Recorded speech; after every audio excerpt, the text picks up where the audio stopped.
ರಾಜಕಾರಣ ಮೊದಲಿನಂತಿಲ್ಲ, ಕಲುಷಿತಗೊಂಡಿದೆ. ಇಲ್ಲೇನಿದ್ರು ಈಗ ದುಡ್ಡಿಗಷ್ಟೇ ಬಹಳ ಮಹತ್ವ, ಹೀಗಂತ ಹೇಳಿದ ಬೇರೆ ಯಾರಲ್ಲ, ಮಾಜಿ ಮುಖ್ಯಮಂತ್ರಿ ಸಿದ್ದರಾಮಯ್ಯ. ಯಾಕೆ ಈ ಮಾತನ್ನು ಅವರು ಹೇಳಿದರು ಅಂದರೆ, ಇತ್ತೀಚೆಗೆ ಅವ್ರು ಯಾಕೋ ಚುನಾವಣೆ ಅಖಾಡಕ್ಕೆ ನಾನು ನಿಲ್ಲೋದಿಲ್ಲ, ಚುನಾವಣೆಯಿಂದ ನಿವೃತ್ತಿ ಹೊಂದ್ತೀನಿ ಅಂತೇಳಿ ಒಂದು ಘೋಷಣೆಯನ್ನು ಮಾಡ್ತಾರೆ. ಸೊ ಯಾವಾಗ ನಾನು ನಿವೃತ್ತಿನ ಹೊಂತೀನಿ ಅಂತಾರೋ ಆವಾಗ ಒಂದಷ್ಟು ಅಪಸ್ವರಗಳು ಎದ್ದೇಳ್ತವೆ. ಅಂದರೆ ಒಂದಷ್ಟು ಅವರ ಪರವಾಗಿ ಮಾತಾಡ್ತಾರೆ. ಯಾವ ಕಾರಣಕ್ಕೂ ನೀವು ಚುನಾವಣೆಯಿಂದ ಹಿಂದಕ್ಕೆ ಸರಿಬಾರ್ದು, ಚುನಾವಣೆಗೆ ನಿಲ್ಲಬೇಕು, ನಿಮ್ಮ ನೇತೃತ್ವದಲ್ಲೇ ಮುಂದಿನ 28ರ ಚುನಾವಣೆ ಕೂಡ ನಡಿಬೇಕು ಅಂಥೇಳಿ ಒಂದಷ್ಟು ಕಾರ್ಯಕರ್ತರು, ಒಂದಷ್ಟು ಮುಖಂಡರು, ಒಂದಷ್ಟು ಅವರ ಆಪ್ತರು ಕೂಡ ಹೇಳ್ತಾರೆ. ಆದರೆ ಎಲ್ಲ ಒಂದು ಕಡೆಗೆ ಸಿದ್ದರಾಮಯ್ಯ ಅವರಿಗೆ ಈ ರಾಜಕೀಯದ ಈಗಿನ ಸ್ಥಿತಿಗತಿ ನೋಡಿದ್ರೆ ಸಾಕು, ನನಗೆ ಸಾಕಾಯಿತು ಅಂತ ಅನಿಸಿತ್ತು. ಹಾಗಾಗಿ ಅವರೊಂದು ಭಾವನಾತ್ಮಕವಾಗಿ ಒಂದು ಪೋಸ್ಟನ್ನು ಹಾಕ್ತಾರೆ. ಅದ ಬೆನ್ನಲ್ಲೇ ಒಂದಷ್ಟು ಮಾತುಕತೆಗಳು ಕೂಡ, ಚರ್ಚೆಗಳು ಕೂಡ ಶುರುವಾಗ್ತವೆ. ಹಾಗಾದರೆ ಚುನಾವಣೆಗೆ ಮಾತ್ರ ನಾನು ನಿವೃತ್ತಿ ಹೊಂದ್ತೀನಿ ಅಂತ ಹೇಳಿದರೆ ವಿನಃ ರಾಜಕೀಯದಿಂದ ನಾನು ನಿವೃತ್ತಿ ಹೊಂದಲ್ಲ, ರಾಜಕೀಯದಲ್ಲಿ ಸಕ್ರಿಯವಾಗಿರ್ತೀನಿ, ಆದರೆ ಚುನಾವಣೆ ಅಖಾಡಕ್ಕೆ ಮಾತ್ರ ಇಳಿಯೋದಿಲ್ಲ ಅಂತ ಹೇಳಿಕೆಯನ್ನು ನೀಡಿದ್ದಾರೆ. ಅಷ್ಟಕ್ಕೂ ಅವರು ಹೇಳಿರೋದು ಯಾಕೆ ಅಂತಂದರೆ, ಈಗ ಆಲ್ರೆಡಿ ನನಗೆ 79 ವರ್ಷ, ಇನ್ನೂ 2 ವರ್ಷ ಚುನಾವಣೆ ಬರಲಿಕ್ಕೆ ಸಮಯ ಬೇಕು, ಮತ್ತೆ ನಾನು ವರ್ಣಾ ಕ್ಷೇತ್ರದಿಂದ ನಿಂತು ಚುನಾವಣೆ ಮಾಡೋದಾದರೆ ಆಗ 82 ವರ್ಷ ನನಗೆ ವಯಸ್ಸಾಗಿರುತ್ತೆ. ಸೊ ಆರೋಗ್ಯದ ಸಮಸ್ಯೆಗಳಿರುತ್ತೆ. ಆ ವಯಸ್ಸಿನಲ್ಲಿ ನಾನು ಓಡಾಟ ಮಾಡಿ ಜನಗಳ ಕಷ್ಟ ಸುಖಗಳಿಗೆ ಸ್ಪಂದಿಸೋಕ್ಕೆ ಸಾಧ್ಯನಾ? ಈ ರೀತಿಯ ಅರಿವನ್ನು ತಿಳ್ಕೊಂಡು ಸಿದ್ದರಾಮಯ್ಯ ಅವರು ನಾನು ಚುನಾವಣೆ ನಿವೃತ್ತಿಯನ್ನು ಘೋಷಣೆ ಮಾಡ್ತಿದ್ದೀನಿ, ಚುನಾವಣೆಗೆ ನಿಲ್ಲಲ್ಲ ಅಂತ ಹೇಳಿದ್ದಾರೆ. ಸೊ ಅವರು ಇನ್ನೂ ಒಂದು ಅರ್ಥದಲ್ಲಿ ಒಂದಷ್ಟು ಬರಿತಾ ಹೋಗ್ತಾರೆ. ವರ್ಣಾ ಕ್ಷೇತ್ರದಲ್ಲಿ ಹಿಂದೆ ಚುನಾವಣೆಗೆ ನಿಂತಾಗ ಜನರೇ ಹಣವನ್ನು ಕೊಟ್ಟು ನನಗೆ ಚುನಾವಣೆಗೆ ನಿಲ್ಲಿಸಿ ಗೆಲ್ಸಿದ್ರು ಕೂಡ. ಆದರೆ ಈಗಿನ ಪರಿಸ್ಥಿತಿ ಹಾಗಿಲ್ಲ. ರಾಜಕಾರಣಿಗಳು ದುಡ್ಡನ್ನು ಕೊಟ್ಟು ಹಂಚಿ ಚುನಾವಣೆಗೆ ನಿಲ್ಲಬೇಕಾದಂಥ ಪರಿಸ್ಥಿತಿ ಬಂದಿದೆ. ಅದು ಈಗಲ್ಲ, ಮೊದಲಿನಿಂದ ಕೂಡ ಅದೇ ವ್ಯವಸ್ಥೆ ಇದೆ. ಸೊ ತಂದಿದ್ದು ಇದೇ ರಾಜಕಾರಣಿಗಳೇ. ಅದೇನೇ ಇರಲಿ, ಈಗ ಈ ಹೊತ್ತಿನ ಸುದ್ದಿ ಏನಂದರೆ, ಸಿದ್ದರಾಮಯ್ಯ ಅವರು ನಿವೃತ್ತಿಯನ್ನು ಘೋಷಣೆ ಮಾಡಿದರೆ ಆ ಘೋಷಣೆ ಹಿಂದೆ ಹಲವಾರು ಚರ್ಚೆಗಳು ಶುರುವಾಗಿವೆ. ಪ್ರಹ್ಲಾದ್ ಸರ್, ನಿಮಗೆ ಗೊತ್ತಿದ್ದಂಗೆ ಒಬ್ಬ ಅಹಿಂದ ನಾಯಕರು ಯಾವಾಗ ಅವರು CM ಸ್ಥಾನದಿಂದ ಕೆಳಗಿಳಿತಾರೆ ಆವಾಗ ಒಂದಷ್ಟು ಅಹಿಂದ ಧ್ವನಿಗಳು ಎದ್ದು ಸೊ ಎಲ್ಲ ಒಂದು ಕಡೆಗೆ ಸಿದ್ದರಾಮಯ್ಯ ಅವರು ಹೋದ ತಕ್ಷಣ ನಮ್ಮ ನಾಯಕರೇ ಹೋಗ್ಬಿಟ್ರು ಅನ್ನೋ ಅವರಲ್ಲಿ ಮೂಡ್ತಿತ್ತು ಖಂಡಿತ. ಸೊ ಅದಾದ್ಮೇಲೆ ಎಲ್ಲೋ ಒಂದು ಕಡೆಗೆ ನಾವು ನೋಡ್ತಾ ಹೋದಾಗ ಸಿದ್ದರಾಮಯ್ಯರ ಆ ಚಾರ್ಪ್ ಏನಿದೆ, ಚಾರ್ಮ್ ಒಂಚೂರು ಕಡಿಮೆ ಆಯ್ತು ಅಂತ ಅನಿಸ್ತದೆ. ಆದರೆ ಅವರಲ್ಲಿ ಇರ್ತಕ್ಕಂಥ ಇಷ್ಟು ವರ್ಷದ, ಅಂದರೆ 50 ವರ್ಷದ ಸುದೀರ್ಘ ರಾಜಕಾರಣ. ಸೊ ಇಂಥ ಒಂದು ರಾಜಕಾರಣವನ್ನು ಮಾಡಿರ್ತಕ್ಕಂಥ ಸಿದ್ದರಾಮಯ್ಯ ಅವರು ಏಕಾಏಕಿ ಘೋಷಣೆ ಮಾಡುವ ಉದ್ದೇಶ ಏನು ಅಂತ? ಅದೇ ಸರ್, ಈಗ ನೀವು ಎಲ್ಲ ಅವರು ಸಿದ್ದರಾಮಯ್ಯನವರು ಎಲ್ಲಿ ಮಂಡ್ಯದಲ್ಲಿ ಕಾರ್ಯಕ್ರಮದಲ್ಲಿ ಒಂದು ಮಾತು ಹೇಳ್ತಾರೆ, ಈ ಬಗ್ಗೆ ಘೋಷಣೆ ಮಾಡ್ತಾರೆ. ಈ ವಿಚಾರದ ಬಗ್ಗೆ ನೋಡ್ಬೇಕಾದ್ರೆ ನೀವು ಆಲ್ರೆಡಿ ಹೇಳಿದ್ರಿ, ಅವರು ಒಂದು ಸಾಮಾಜಿಕ ಜಾಲತಾಣದಲ್ಲಿ ಒಂದು ಪೋಸ್ಟ್ ಹಂಚಿಕೊಂಡಿದ್ದಾರೆ. ಈ ಪೋಸ್ಟ್ ಹಂಚಿಕೊಂಡ ನಂತರ ಸಾಕಷ್ಟು ಬೇರೆ ಬೇರೆ ರೀತಿಯಾದ ಆಯಾಮಗಳಲ್ಲಿ ಚರ್ಚೆಗಳು ನಡೀತಾ ಇದ್ದಾವೆ. ಪ್ರಮುಖವಾಗಿ ನೋಡ್ಬೇಕಾದ್ರೆ ಇಲ್ಲಿ ಸಿದ್ದರಾಮಯ್ಯನವರ ಈ ನಿರ್ಧಾರ ಅವರ ಅಭಿಮಾನಿ ಬಳಗಕ್ಕೆ ಸಾಕಷ್ಟು ಒಂದು ಆತಂಕವನ್ನ ಮೂಡಿಸಿದೆ. ಖಂಡಿತ. ಯಾಕಂದ್ರೆ ಸಿದ್ದರಾಮಯ್ಯ ಅಂದ್ರೆ ಒಬ್ಬ ಅಹಿಂದ ವರ್ಗದ ಗಟ್ಟಿಯಾದ ಧ್ವನಿ. ಹೌದು.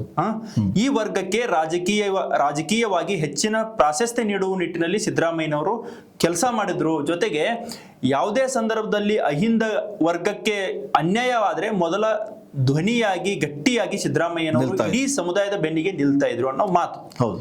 ಸೊ ಇಂತಹ ನಾಯಕ ಏಕಾಏಕಿಯಾಗಿ ಈ ರೀತಿಯ ನಿರ್ಧಾರ ಘೋಷಣೆ ಮಾಡಲು ಕಾರಣ ಏನು ಅನ್ನೋದು ಸಾಕಷ್ಟು ಚರ್ಚೆ ನಡೀತಾ ಇದೆ. ಇದನ್ನ ರಾಜಕೀಯ ವಲಯದಲ್ಲಿ ಸಾಕಷ್ಟು ಬೇರೆ ಬೇರೆ ರೀತಿಯಾಗಿ ವಿಶ್ಲೇಷಣೆ ಮಾಡಲಾಗ್ತಾ ಇದೆ.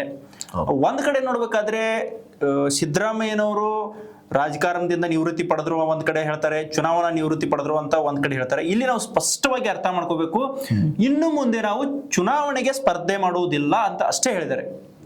ಅಂದ್ರೆ ಚುನಾವಣಾ ರಾಜಕೀಯದಿಂದ ನಾನು ನಿವೃತ್ತಿ ಹೊಂದ್ತೀನಿ, ಸಕ್ರಿಯವಾಗಿ ರಾಜಕಾರಣದಲ್ಲಿ ಇರ್ತೀನಿ ಅಂದ್ರೆ ಸಿದ್ದರಾಮಯ್ಯನವರು ಈಗ ಸೀನಿಯರ್ ಪೊಲಿಟಿಷಿಯನ್ಸ್, ಅಂದ್ರೆ ಹಿರಿಯರ ನಾಯಕರ ಸ್ಥಾನದಲ್ಲಿ ಹಿರಿಯರಿದ್ದು ಪಕ್ಷಕ್ಕೆ ಸಲಹೆ ಕೊಡೋ ನಿಟ್ಟಿನಲ್ಲಿ ಅವರೊಂದು ಜವಾಬ್ದಾರಿ. ಸೊ ಈ ನಿಟ್ಟಿನಲ್ಲಿ ಕೆಲಸ ಮಾಡ್ತೀನಿ ಅನ್ನೋದು ಅವರ ಈ ಒಂದು ಪೋಸ್ಟ್ ನ ಉದ್ದೇಶ. ನಿಜ. ಆದ್ರೆ ರಾಜಕಾರಣದಲ್ಲಿ ಈ ಬಗ್ಗೆ ಸಾಕಷ್ಟು ಚರ್ಚೆಗಳು ನಡೀತಾ ಇದಾವೆ, ಅದರಲ್ಲೂ ಊಹಾಪೋಹಗಳು ಸೃಷ್ಟಿ ಆಗ್ತಾ ಇದಾವೆ. ಹೌದು.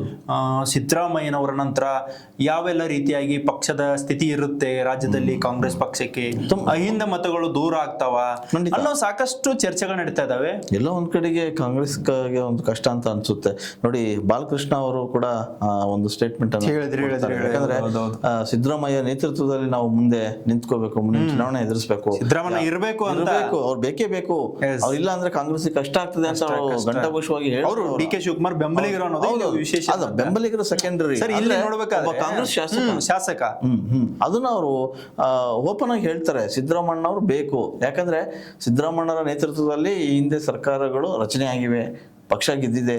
ಸೊ ಮುಂದೆ ಕೂಡ ಅವರ ನೇತೃತ್ವದಲ್ಲೇ ನಾವು ಹೋಗ್ಬೇಕು ಮತ ಕೇಳಲಿಕ್ಕೆ. ಹಂಗಾಗಿ ಸಿದ್ದರಾಮಯ್ಯನವರೇ ಹಿಂದೆ ಉಳ್ಕೊಂಡ್ಬಿಟ್ರೆ ಕಾಂಗ್ರೆಸ್ ಪಕ್ಷದ ಏನು ಮುಂದಿನ ನೆಲೆ ಒಂದು ಬೇಕಲ್ಲ. ನೆಲೆ ಅನ್ನೋಕ್ಕಿಂತ ಸಿದ್ದರಾಮಯ್ಯ, ನೀವು ಹೇಳಿದ್ರಿ ಸಿದ್ದರಾಮಯ್ಯ ಗಟ್ಟಿ ನಾಯಕರು, ಜೊತೆಗೆ ಒಂದು ಪಕ್ಷಕ್ಕೆ ಬಲ ತುಂಬಿದವರು ಅನ್ನೋ ನಿಟ್ಟಿನಲ್ಲಿ ಈ ವಿಚಾರದಲ್ಲಿ ನೋಡ್ಬೇಕಾದ್ರೆ ಸರ್ ನಮಗೆ ಇಲ್ಲಿ ಅರ್ಥ ಆಗುತ್ತೆ, ಸಿದ್ದರಾಮಯ್ಯನವರು ಕೆಲ ಕ್ಷೇತ್ರಗಳಲ್ಲಿ ಸಾಕಷ್ಟು ಒಂದು ಪ್ರಭಾವವನ್ನು ಹೊಂದಿದ್ದಾರೆ, ಅವ್ರದೇ ಆದ ಒಂದು ವೋಟ್ ಬ್ಯಾಂಕ್ ಅನ್ನು ಹೊಂದಿದ್ದಾರೆ.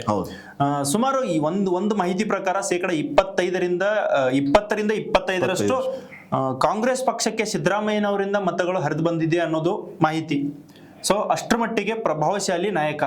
20-25% ಅಂದ್ರೆ ಮತಗಳು ಅದೇನು ಸಾಮಾನ್ಯ ಮತ ಅಲ್ಲ ಸರ್. ಈ ಇಂದಿನ ಈ ವ್ಯವಸ್ಥೆ, ರಾಜಕೀಯ ವ್ಯವಸ್ಥೆಯಲ್ಲಿ ನಿರ್ಣಾಯಕ ಮತಗಳು ಮತ್ತು ಅವು ಕೂಡ ಬಹುಶಃ ಒಂದಿಷ್ಟು ಜನ ಅನ್ಕೊಂಡಿರ್ತಾರೆ ಸಿದ್ದರಾಮಯ್ಯ ಅಂದ್ರೆ ಪರ್ಯಾಯವಾಗಿ ಇನ್ನೊಬ್ಬ ನಾಯಕ ಬರ್ತಾನೆ ಅಂತ. ಬಹುಶಃ ಪರ್ಯಾಯವಾಗಿ ಇನ್ನೊಬ್ಬ ನಾಯಕ ಬರ್ಬಹುದು, ಬಟ್ ಸಿದ್ದರಾಮಯ್ಯ ಆಗಲ್ಲ. ಅದೇ ಇದಾರೆ ಒಂದಿಷ್ಟು ಅಹಿಂದ ನಾಯಕರು ಕೂಡ ಇದಾರೆ, ಇಲ್ಲ ಅಂತಲಿಲ್ಲ. ಆದ್ರೆ ಸೊ ಸಿದ್ದರಾಮಯ್ಯನಷ್ಟು ಆ ಗತ್ತು ಗಮ್ಮತ್ತು ಇದೆಯಲ್ಲ, ಆ ತಾಕತ್ತು ಯಾರಿಗೂ ಒಂದು ಯಾರೇ ಇರಲಿ ರಾಜಕಾರಣಿಗಳು ಬೇರೆ ಬೇರೆ ರೀತಿಯಾಗಿರ್ಬೋದು, ಬಟ್ ಈ ಸಿದ್ದರಾಮಯ್ಯನವ್ರ ವಿಚಾರದಲ್ಲಿ ನೋಡ್ಬೇಕಾದ್ರೆ ವಿರೋಧಿಗಳು ಏನೇನೋ ಹೇಳ್ಬೋದು ರಾಜಕೀಯವಾಗಿ, ಬಟ್ ಸಿದ್ದರಾಮಯ್ಯ ಎಲ್ಲರಿಗೆ ಸಲ್ಲುವ ನಾಯಕ ಒಂದಂತರೂ ಸತ್ಯ.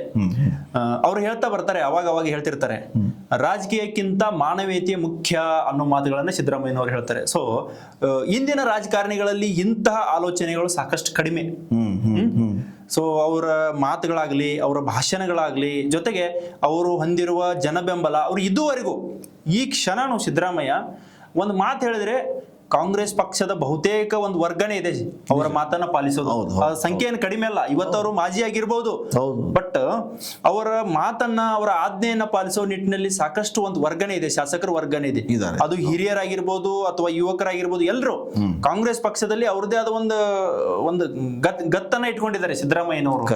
ಸೊ ಹೀಗಾಗಿ ಇಂತಹ ನಾಯಕ ಎಲ್ಲ ಒಂದ್ ಕಡೆ ಚುನಾವಣಾ ರಾಜಕೀಯದಿಂದ ನಿವೃತ್ತಿ ಹೊಂದಿದ್ರೆ ಪಕ್ಷಕ್ಕೆ ಒಂದ್ ಕಡೆ ಹಿನ್ನಡೆ ಆಗುತ್ತೆ ಅನ್ನೋದು ಇಲ್ಲಿ ಸ್ಪಷ್ಟವಾಗಿ ಇರ್ಬೋದು.